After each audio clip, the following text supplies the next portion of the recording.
Welcome to the Banker Lamp. Please enjoy the video. You start by confirming Conda works and locating the environment you will change.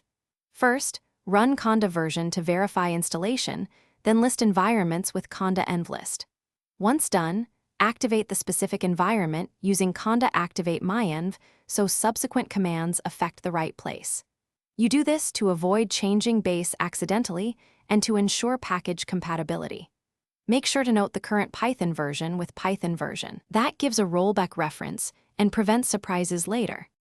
You now change the Python interpreter inside the active environment.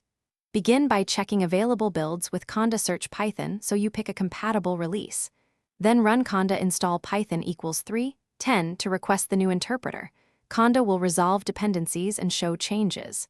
If resolution fails, try Conda install C Conda forge Python equals 3.10 to widen package channels.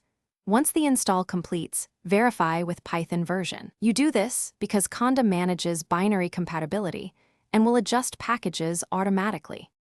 You finish by confirming functionality and addressing issues. Test key scripts and packages. If a package breaks, consider creating a fresh env. Conda create n new env Python equals 3.10, then reinstall essentials. Make sure to prefer Conda packages first and use pip only after Conda resolves core dependencies. If things go wrong, revert to the prior interpreter with Conda install Python equals 3.9 or restore from a known environment export. This gives a quick recovery path and prevents long troubleshooting sessions. Thanks for watching. If this was helpful, leave a like and consider subscribing. See you next time.